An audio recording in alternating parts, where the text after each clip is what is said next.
Second देखते हैं हम पूर्वी हिमालय क्षेत्र, ईस्टर्न हिमालयस। जो यह राज्य या क्षेत्र है उत्तर पश्चिमी बिहार, झारखंड से लेकर सिक्किम तक और पूर्व हिमालय में अरुणाचल या फिर नेपाल तक फैला हुआ है। उत्तर की दिशा में तिब्बत से लेकर पश्चिमी बंगाल तक फैला हुआ है। इस राज्य में वर्टिकल जोनेशंस जलवायु एवं वनस्पति के अनुसार पाया जाता है।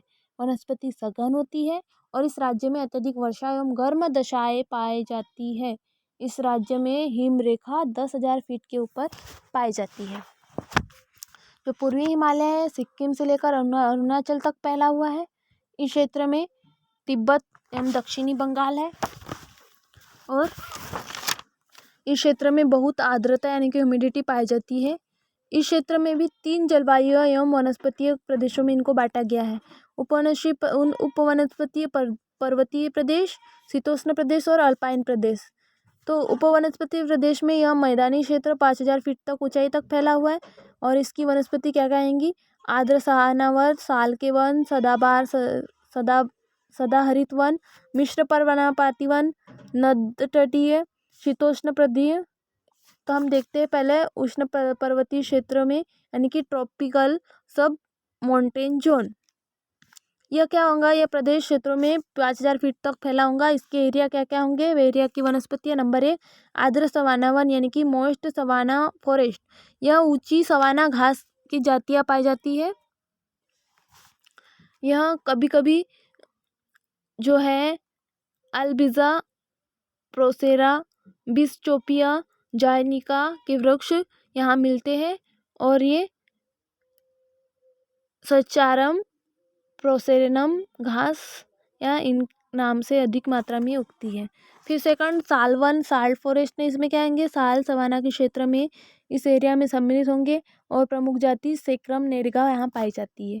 फिर सदाबहार वन जिसको बोलते हैं एवरग्रीन फॉरेस्ट, इसमें क्या होगा, डेलिनिया इंडिका, मेचिलिया, चैम्पिका, यूजिनिया, इचिनोकार्पस, ये सदाबहार वन पाए जाते हैं और ये ये वन बहुत सघन होते हैं और ये पार करना दुर्लभ हो जाते हैं, इन्हें पार करना दुर्लभ हो जाता है।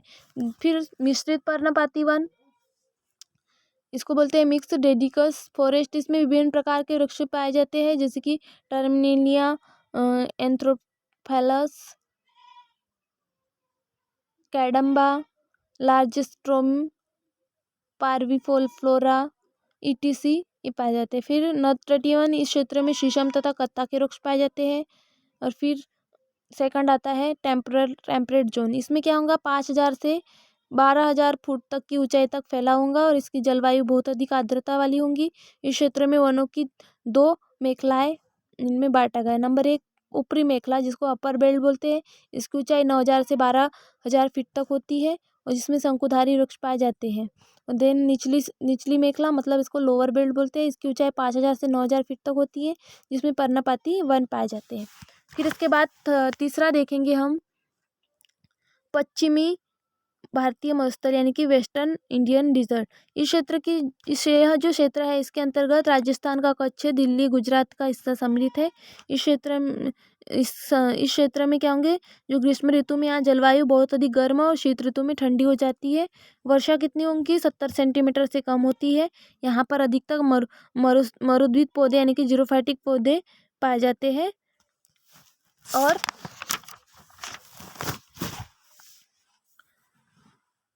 कुछ पौधे जैसे कि मूंज वगैरह ये आदि पौधे उगाए जाते हैं।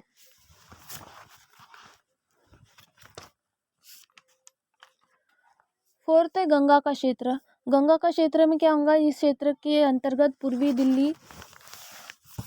दिल्ली संपूर्ण उत्तर प्रदेश, बिहार, झारखंड, पश्चिम बंगाल के क्षेत्र आएंगे और यहाँ वर्षा 200 सेंटीमीटर तक के और पश्चिम क्षेत्र में 100 सेंटीमीटर के बीच होती है।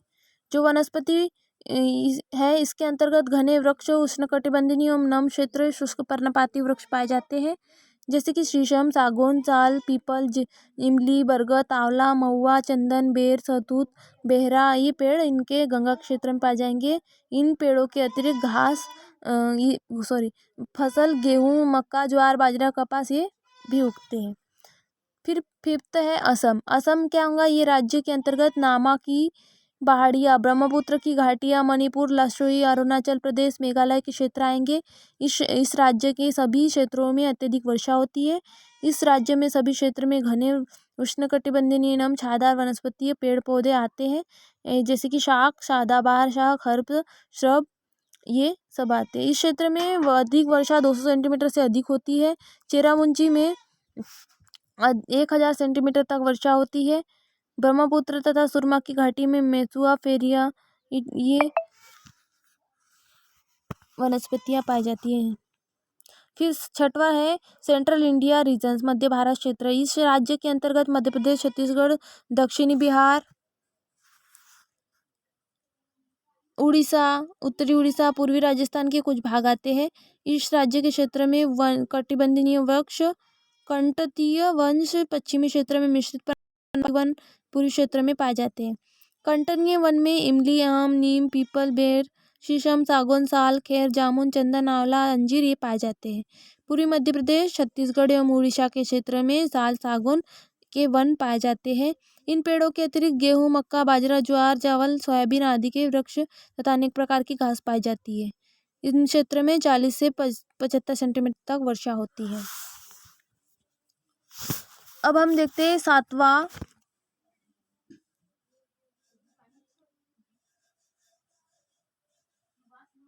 मलाबार। मलाबार क्षेत्र में पश्चिम तटीय क्षेत्र। इस राज्य के अंतर्गत गुजरात से लेकर पेनिनसुला के शिरे तक पश्चिमी घाट के पश्चिमी भाग की लंबी संकरी पट्टी पाई जाती है। इसके अंतर्गत पूर्वी क्षेत्र में नमपट्टी, कोंकण, मलाबार, कोचीन, ट्रावनकोर, लक्षद्वीप एवं वनस्पति वाला क्षेत्र आता है। इस क्षेत्र में अधिक वर्षा होती है। इस क्षेत्र में 4 प्रकार की वनस्पतियां पाई जाती है। नंबर 1 उष्णकटिबंधीय एवं छायादार one, tropical wet evergreen forest.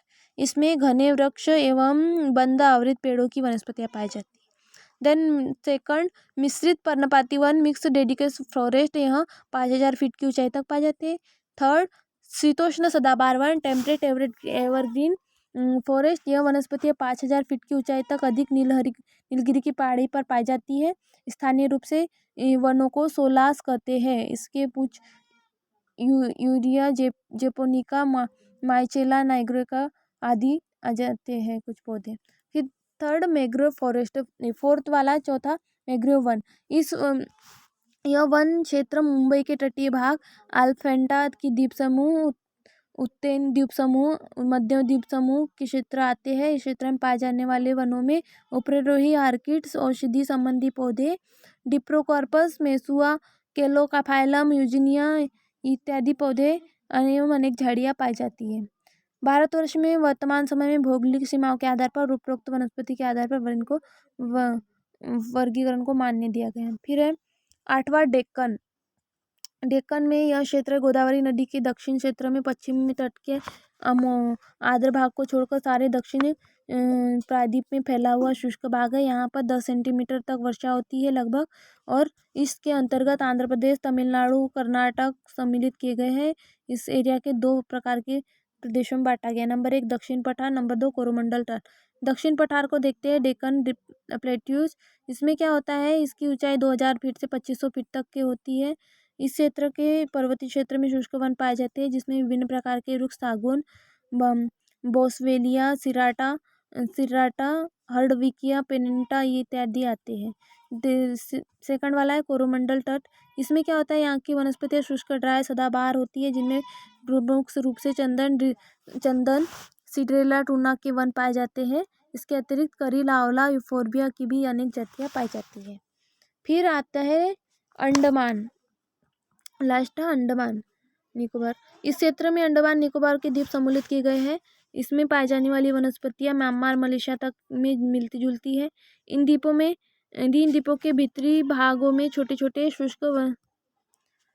शुष्क स्थान भी पाए जाते हैं। इस द्वीप की प्रमुख वनस्पतियां राइजोफोरा, मिमोसोप्स, कैलोफाइलम, डिटेरोकार्पस, लेजर स्ट्रोमिया एवं टर्मिनेलिया इत्यादि है। कुछ स्थानों को साफ करके अब धान व गन्ना की खेती भी की जाने लगी है। तो इस प्रकार से 9 प्रकार के जो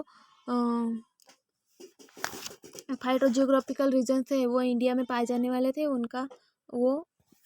तो 9 प्रकार के कौन से थे?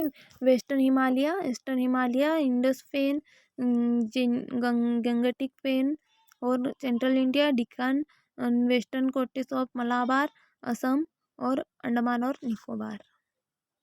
थैंक्स। ये हो गया हमारा phytogeographical regions of India complete. 9 प्रकार के जो फाइटोजियोग्राफिकल इंडिया में पाए जाने वाले 9 प्रकार के फाइटोजियोग्राफिकल रीजन थे, इनके नाम और इनकी डिटेल्स, इनमें पाई जाने वाली वनस्पतियाँ और इनका क्षेत्र कहाँ से कहाँ तक फैला है, ये कंप्लीट होता है। Thank you.